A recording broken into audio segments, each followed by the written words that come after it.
ಹಾಗಾದ್ರೆ ಇನ್ನು ಮುಂದೆ ಎಷ್ಟು ಬದಲಾವಣೆ ಆಗುತ್ತೆ? ನಾವು ಬೆಂಗಳೂರಿನ ಒಂದು ಚಿತ್ರಣ ನಿಮಗೆ ತೋರಿಸೋದಾದ್ರೆ, ಈಗ ನೀವು ಟಿಕೆಟ್ಗೆ ಏನು ಹಣ ಕೊಡ್ತಿದ್ದೀರಿ, ಮುಂದೆ ಕೆಲವೊಂದು ರೂಟ್ಗಳ ಜಸ್ಟ್ ಒಂದು ಸುಧಾರಣೆಗಳನ್ನು ಕೊಡ್ತಾ ಹೋಗ್ತೀವಿ. ಶೇಕಡ 15ರಷ್ಟು BMTCಯಲ್ಲಿ ಏರಿಕೆ ಆದರೆ ಟಿಕೆಟ್ ಫೇರ್ ಎಷ್ಟಾಗುತ್ತೆ, ಎಷ್ಟು ರೇಟ್ ಇದೆ, ಎಲ್ಲೆಲ್ಲಿಗೆ ಎಷ್ಟು, ಯಾವ ರೂಟ್ಗೆ, ಬೆಂಗಳೂರಿನ ಜನರಿಗೆ ಬಸ್ ದರ ಏರಿಕೆಯ ಬಿಸಿ ತಟ್ಟುತ್ತೆ. ಸೊ ಮೆಜೆಸ್ಟಿಕ್ನಿಂದ ಸರ್ಜಾಪುರ ಹಿಂದಿನ ದರ 25 ರೂಪಾಯಿ ಇತ್ತು, ಇನ್ನು ಮುಂದೆ 28ರಿಂದ 29 ರೂಪಾಯಿ ಅಲ್ಲಿ ಕೊಡಬೇಕಾಗುತ್ತೆ. ಇನ್ನು ಮೆಜೆಸ್ಟಿಕ್ನಿಂದ ಜಯನಗರ ಹಿಂದಿನ ದರ 20 ರೂಪಾಯಿ ಇತ್ತು, ಇನ್ನು ಮುಂದೆ 23 ರೂಪಾಯಿ ನೀವು ಕೊಡಬೇಕಾಗುತ್ತೆ.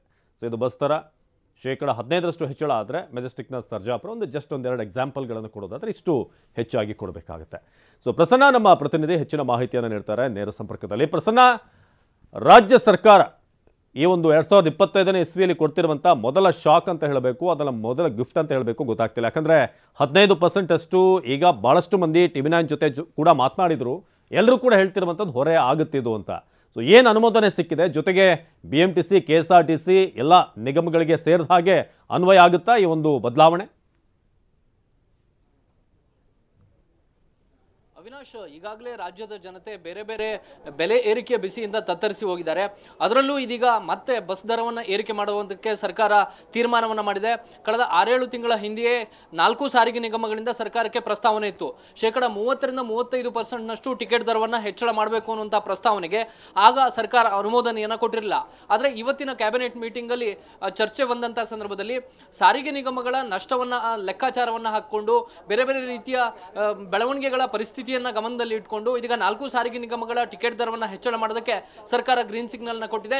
ಶೇಕಡ 15ರಷ್ಟು ಬೆಲೆ ಏರಿಕೆಯನ್ನ ಅಂದ್ರೆ ಟಿಕೆಟ್ ದರದಲ್ಲಿ ಏರಿಕೆಯನ್ನು ಮಾಡೋದಕ್ಕೆ ಸರ್ಕಾರ ಅನುಮೋದನೆಯನ್ನು ನೀಡಿದೆ. ಸಹಜವಾಗಿ ಇದು ಮಧ್ಯಮ ವರ್ಗದ ಮೇಲೆ ನೇರವಾದಂಥ ಪರಿಣಾಮ ಬೀರುತ್ತೆ. 4 ಸಾರಿಗೆ ನಿಗಮಗಳ ದೃಷ್ಟಿಯಿಂದ ಗಮನದಲ್ಲಿ ಇಟ್ಕೊಂಡ್ರೆ ಹಳ್ಳಿ ಭಾಗದ ಜನರಲ್ಲಿ, ಅದರಲ್ಲೂ ಪ್ರಮುಖವಾಗಿ ಶಕ್ತಿ ಯೋಜನೆಯಿಂದಾಗಿ ಮಹಿಳೆಯರು ಉಚಿತವಾಗಿ ಪ್ರಯಾಣವನ್ನು ಬೆಳೆಸ್ತಾರೆ. ಅಂತರ್ಜಿಲ್ಲಾ ಓಡಾಟಕ್ಕೆ ಅವರಿಗೆ ಯಾವುದೇ ರೀತಿಯ ಸಮಸ್ಯೆ ಆಗೋದಿಲ್ಲ. ಆದರೆ ಪುರುಷ ಪ್ರಯಾಣಿಕರಿಗೆ ನೇರವಾಗಿ ಅವರ ಜೇಬಿಗೆ ಕತ್ತರಿ ಬೀಳುವಂಥದ್ದು ನಿಶ್ಚಿತ ಆಗಿದೆ. ಅದರಲ್ಲೂ ಪ್ರಮುಖವಾಗಿ ಬೆಂಗಳೂರಿನಿಂದ ಬೀದರು, ಬೇರೆ ಬೇರೆ ರೀತಿಯ ದೂರದ ಪ್ರಯಾಣಿಕರು ಯಾರು ಇರ್ತಾರೆ ಅವರಿಗೆ ನೇರವಾದ ಹೊರೆ ಆಗುತ್ತೆ. ಈಗ 1000 ರೂಪಾಯಿ ಒಂದು ಐರಾವತ ವೋಲ್ವೋ ಟಿಕೆಟ್ ಇದೆ ಅಂತಂದ್ರೆ 15% ಅಂದ್ರೆ 150 ರೂಪಾಯಿ ಅಷ್ಟು ಜಾಸ್ತಿ ಆಗುತ್ತೆ. ಈ ರೀತಿಯ ಸಮಸ್ಯೆಯಿಂದಾಗಿ ಜನ ಈಗಾಗಲೇ ಹಾಲಿನ ದರ ಸರ್ಕಾರ ಏರಿಕೆ ಮಾಡಿದಂಥ ಸಂದರ್ಭದಲ್ಲೂ ಕೂಡ ಸಾಕಷ್ಟು ಆಕ್ರೋಶವನ್ನು ವ್ಯಕ್ತಪಡಿಸಿದ್ರು. ಇದೀಗ ಬಸ್ ದರ ಏರಿಕೆ ಆಗ್ತಾ ಇರುವಂತಹ ಸಂದರ್ಭದಲ್ಲೂ ಕೂಡ ಪುರುಷ ಪ್ರಯಾಣಿಕರು ಹೆಚ್ಚು ಆಕ್ರೋಶವನ್ನು ವ್ಯಕ್ತಪಡಿಸ್ತಾ ಇದ್ದಾರೆ. ಮತ್ತು 4 ಸಾರಿಗೆ ನಿಗಮಗಳಿಗೆ ಇದು ಅನ್ವಯ ಆಗ್ತಾ ಇರೋದ್ರಿಂದಾಗಿ ಗ್ರಾಮೀಣ ಭಾಗದ ಜನರಿಗೆ, ಗ್ರಾಮೀಣ ಭಾಗದ ಪ್ರಯಾಣಿಕರಿಗೆ ಹೆಚ್ಚು ಹೊಡೆತ ಬೀಳುತ್ತೆ ಅಂತಲೇ ಹೇಳಬೇಕು. ಆದರೆ ಹಾಗಂತ 4 ಸಾರಿಗೆ ನಿಗಮಗಳ ಪರಿಸ್ಥಿತಿ ಅಷ್ಟು ಚೆನ್ನಾಗಿ ಕೂಡ ಇಲ್ಲ. ಸರ್ಕಾರ ಈಗಾಗಲೇ ಸಾಲವನ್ನು ಪಡೆಯೋದಕ್ಕೆ ತಾನೇ ಒಂದು ಶ್ಯೂರಿಟಿಯನ್ನು ಕೊಟ್ಟು ಸುಮಾರು 2,000 ಕೋಟಿಯಷ್ಟು 4 ಸಾರಿಗೆ ನಿಗಮಗಳು ಸಾಲವನ್ನು ಪಡೆದುಕೊಳ್ಳೋದಕ್ಕೆ ಅವಕಾಶವನ್ನು ಮಾಡಿಕೊಟ್ಟಿದೆ. ಇಂಥ ಸಂದರ್ಭದಲ್ಲಿ ಅಲ್ಲಿ ಕೆಲಸ ಮಾಡ್ತಾ ಇರುವಂಥ 4 ಸಾರಿಗೆ ನಿಗಮಗಳ ಉದ್ಯೋಗಿಗಳ ಮತ್ತು ಎಂಪ್ಲಾಯೀಸ್ ಉಳಿದವರ PF ಹಣವನ್ನು ಕೂಡ 4 ಸಾರಿಗೆ ನಿಗಮಗಳು ಬಾಕಿ ಉಳಿಸ್ಕೊಂಡಿದ್ದಾವೆ. ಇದರ ಜೊತೆಗೆ ಇಂಧನ ದರವನ್ನು ಕೂಡ ಬಾಕಿ ಉಳಿಸ್ಕೊಂಡಿದ್ದಾವೆ. ಇಂಧನ ಸಂಸ್ಥೆಗಳಿಗೂ ಕೂಡ 4 ಸಾರಿಗೆ ನಿಗಮಗಳು ದುಡ್ಡು ಕೊಡುವಂಥದ್ದು ಬಾಕಿ ಉಳಿದಿದೆ. ಇಂಥ ಸಂದರ್ಭದಲ್ಲಿ ಎಲ್ಲೋ ಒಂದು ಕಡೆ 4 ಸಾರಿಗೆ ನಿಗಮಗಳು ನಷ್ಟದ ಹಾದಿಯಲ್ಲಿ ಚಲಿಸ್ತಾ ಇದ್ದಾವೆ ಅನ್ನುವಂಥದ್ದು ಅರಿವಾದ ತಕ್ಷಣವೇ ಸರ್ಕಾರ ಈ ಒಂದು ಬೆಲೆ ಏರಿಕೆಯನ್ನು ಮಾಡೋದಕ್ಕೆ ನಿರ್ಧಾರವನ್ನು ತೆಗೆದುಕೊಂಡಿದೆ. ಟಿಕೆಟ್ ದರ ಏರಿಕೆ ಆದಂಥ ತಕ್ಷಣ ಎಲ್ಲೋ ಒಂದು ಕಡೆ ಸುಮಾರು 300ರಿಂದ 400 ಕೋಟಿಯಷ್ಟು ಆದಾಯ ಬರಬಹುದು ಅಂತೇಳಿ ಲೆಕ್ಕಾಚಾರವನ್ನು ಹಾಕೊಳ್ಳಲಾಗಿದೆ. ಶಕ್ತಿ ಯೋಜನೆಯಲ್ಲಿ ಮಹಿಳೆಯರು ಉಚಿತವಾಗಿ ಪ್ರಯಾಣ ಮಾಡ್ತಾರೆ. ಆ ಪ್ರಯಾಣದ ಟಿಕೆಟ್ಗೆ ಸರಿಸಮನಾದ ಮೊತ್ತವನ್ನ ಸರ್ಕಾರ ಭರಿಸುತ್ತೆ. ಅಂದ್ರೆ 4 ಸಾರಿಗೆ ನಿಗಮಗಳು ಸುಮಾರು 1000 ಕೋಟಿಯಷ್ಟು ಶಕ್ತಿ ಯೋಜನೆಯ ಟಿಕೆಟ್ ಅನ್ನ ಕಲೆಕ್ಟ್ ಮಾಡಿದ್ರೆ ಅದಕ್ಕೆ ಸರಿಸಮನಾದ ಮೊತ್ತವನ್ನ 4 ಸಾರಿಗೆ ನಿಗಮಗಳಿಗೆ ಸರ್ಕಾರವೇ ಭರಿಸುತ್ತೆ. ಆದ್ರೆ 4 ಸಾರಿಗೆ ನಿಗಮಗಳು ಹೇಳಿಕೊಳ್ಳುವಂತ ಲಾಭದಲ್ಲಿ ಇಲ್ಲವೇ ಇಲ್ವಾ? BMTC ಕೂಡ ನಷ್ಟದಲ್ಲಿದೆ, KSRTC ಮಾತ್ರ ಲಾಭದಲ್ಲಿದೆ. ಉಳಿದಂತ ವಾಯುವ್ಯ ಕರ್ನಾಟಕ ರಸ್ತೆ ಸಾರಿಗೆ ನಿಗಮ ಮತ್ತು ಈಶಾನ್ಯ ಸಾರಿಗೆ ನಿಗಮ ಅವು ಕೂಡ ನಷ್ಟದಲ್ಲೇ ಸಂಚಾರವನ್ನ ಮಾಡ್ತಾ ಇದ್ದಾವೆ. ಈ ಕಾರಣಕ್ಕೋಸ್ಕರ ಸರ್ಕಾರಕ್ಕೆ ಟಿಕೆಟ್ ದರವನ್ನು ಹೆಚ್ಚಳ ಮಾಡುವಂಥದ್ದು ಎಲ್ಲೋ ಒಂದು ಕಡೆ ಅನಿವಾರ್ಯ ಆಗಿತ್ತು. ಆದ್ರೆ ಅದನ್ನ ನೇರವಾಗಿ ಪ್ರಯಾಣಿಕರ ಮೇಲೆ ಹಾಕಿರುವಂಥದ್ದು ಎಲ್ಲೋ ಒಂದು ಕಡೆ ಅದು ಹೊಸ ವರ್ಷದ ಹೊಸ ಶಾಕ್ ಅಂತಲೇ ಹೇಳಬೇಕು. ಜನ ಸಹಜವಾಗಿ ಆಕ್ರೋಶವನ್ನು ವ್ಯಕ್ತಪಡಿಸ್ತಾ ಇದ್ದಾರೆ. ಈಗಾಗಲೇ ಹಾಲಿನ ದರ ಏರಿಕೆ ಆದಂತಹ ಸಂದರ್ಭದಲ್ಲೂ ಕೂಡ ಅದು ನೇರವಾಗಿ ಜನರ ಜೇಬಿಗೆ ಬಿದ್ದಿತ್ತು. ಸರ್ಕಾರ ಅನಗತ್ಯವಾಗಿ ತಮಗೆ ಹೆಚ್ಚುವರಿ ಹಾಲನ್ನ ಕೊಟ್ಟು ಹೆಚ್ಚು ದರವನ್ನ ಪಡೆದುಕೊಳ್ತಾ ಇದೆ ಅನ್ನುವಂತ ಆಕ್ರೋಶವನ್ನ ಜನ ವ್ಯಕ್ತಪಡಿಸಿದ್ರು. ಒಂದ್ ಕಡೆ ಗ್ಯಾರಂಟಿ ಯೋಜನೆಯ ಮೂಲಕ ಕೊಟ್ಟು ಇನ್ನೊಂದು ಕಡೆ ಈ ರೀತಿ ಬೆಲೆ ಏರಿಕೆಯ ಮೂಲಕ ತಮ್ಮಿಂದಲೇ ಕಸಿದುಕೊಳ್ತಿದೆ ಅನ್ನುವಂತ ಆಕ್ರೋಶ ವ್ಯಕ್ತವಾಗ್ತಾ ಇತ್ತು. ಈ ಆಕ್ರೋಶಕ್ಕೆ ಎಲ್ಲೊಂದ್ ಕಡೆ ಸರ್ಕಾರ ಬೆಲೆ ತೆರಬೇಕಂತ ಪರಿಸ್ಥಿತಿ ಬಂದರೂ ಬರಬಹುದು. ಅವಿನಾಶ, ಧನ್ಯವಾದ ಪ್ರಸನ್ನ.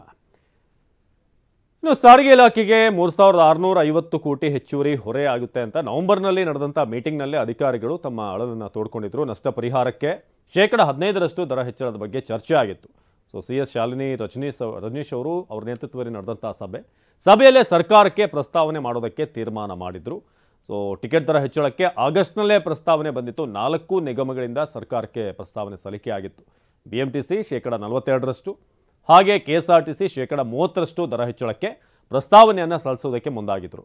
ಹಾಗೆ KWKRTC 30%, KKRTC 30% ದರ ಹೆಚ್ಚಳಕ್ಕೆ ಪ್ರಸ್ತಾವನೆ ಬಂದಿತ್ತು. ಆದರೆ ಈಗ 15 ಅಂತ ಈಗ ಒಂದು ನಂಬರ್ಗೆ ಬರಲಾಗಿದೆ. 15% ಹೆಚ್ಚಳವಾದರೆ ನಿಮಗೆ ಈ ರೇಟ್ಗಳನ್ನು, ಬೆಂಗಳೂರಿನ ರೇಟ್ಗಳು, ಆದರೆ ಆಗಲೇ ನಮ್ಮ ಪ್ರತಿನಿಧಿ ಪ್ರಸನ್ನ ಕೂಡ ಹೇಳ್ತಾ ಇದ್ರು, ಅಂದರೆ 1000 ಏನು ಟಿಕೆಟ್ ಬರುತ್ತೆ ಅದೆಲ್ಲವೂ ಕೂಡ 1150 ಆಗುತ್ತೆ. ಸೊ ಹಾಗಾಗಿ ಲಾಂಗರ್ ಡಿಸ್ಟೆನ್ಸ್ ಹೋದಾಗ ಸಮಸ್ಯೆ ಆಗುತ್ತೆ ಅಂತ. ಇನ್ನು 25% 30% ದರ ಏರಿಕೆಗೆ ಪ್ರಸ್ತಾಪ ಮಾಡಿದ್ವು ನಿಗಮಗಳು. 4 ನಿಗಮಗಳಿಂದ ಸರ್ಕಾರಕ್ಕೆ ಪ್ರಸ್ತಾವನೆ ಸಲ್ಲಿಕೆ. 25% 30% ಏರಿಕೆಗೆ KSRTC ಪ್ರಸ್ತಾವನೆ ಮಾಡಿತ್ತು. 25% 30% KSRTC ಅವರ ಪ್ರಸ್ತಾವನೆ. ಹಾಗೆ NWKRTC ಮನವಿ ಮಾಡಿತ್ತು 30%.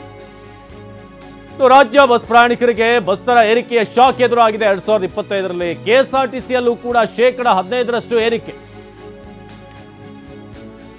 ಹಾಗಾದ್ರೆ 15% ಹೆಚ್ಚಳ ಆದ್ರೆ ಯಾವ ಜಿಲ್ಲೆಗೆ ಎಷ್ಟೆಷ್ಟಾಗುತ್ತೆ? ಈಗಿರುವಂತಹ ಪ್ರಯಾಣ ದರ ಎಷ್ಟು? ಇನ್ನು ಮುಂದೆ ಎಷ್ಟು ನೀವು ಕೊಡಬೇಕಾಗುತ್ತೆ? ರಾಜ್ಯ ಬಸ್ ಪ್ರಯಾಣಿಕರಿಗೆ ದೊಡ್ಡ ಶಾಕ್ 2025ರಲ್ಲಿ. ರಾಜ್ಯ ಸರ್ಕಾರ ಮೊದಲ ಶಾಕ್ ಅನ್ನು ಕೊಟ್ಟಿದೆ. ಸೊ 4 ನಿಗಮಗಳ ಪ್ರಸ್ತಾವನೆ ಬಗ್ಗೆ ನಾವು ಮಾತನಾಡ್ತಾ ಇದ್ವಿ. ಆಗಸ್ಟ್ನಲ್ಲೇ ಪ್ರಸ್ತಾವನೆ ಇತ್ತು ಟಿಕೆಟ್ ದರ ಹೆಚ್ಚಳಕ್ಕೆ ಅಂತ. ಸೊ KSRTCಯಲ್ಲಿ ಬದಲಾವಣೆ ಆದರೆ ಎಷ್ಟಾಗುತ್ತೆ, ಎಲ್ಲೆಲ್ಲಿಗೆ ಅನ್ನೋದ್ರ ಬಗ್ಗೆ ಕೂಡ ನಾವು ಬೆಂಗಳೂರು ಟು ಹುಬ್ಬಳ್ಳಿ ನೀವು ಹೋಗೋದಾದರೆ 501 ರೂಪಾಯಿ ಇದ್ದಂಥ ಬಸ್ ಟಿಕೆಟ್ ಇನ್ನು ಮುಂದೆ 576 ರೂಪಾಯಿ ನೀವು ಕೊಡಬೇಕಾಗುತ್ತೆ. ಇದೊಂದು ಜಸ್ಟ್ ಒಂದು ಉದಾಹರಣೆ. ನೀವೇನಾದರೂ ಬೆಳಗಾವಿಗೆ ಹೋಗೋದಾದರೆ 631 ಇದ್ದಿದ್ದು ಇನ್ನು ಮುಂದೆ 725 ರೂಪಾಯಿ ಕೊಡಬೇಕಾಗುತ್ತೆ.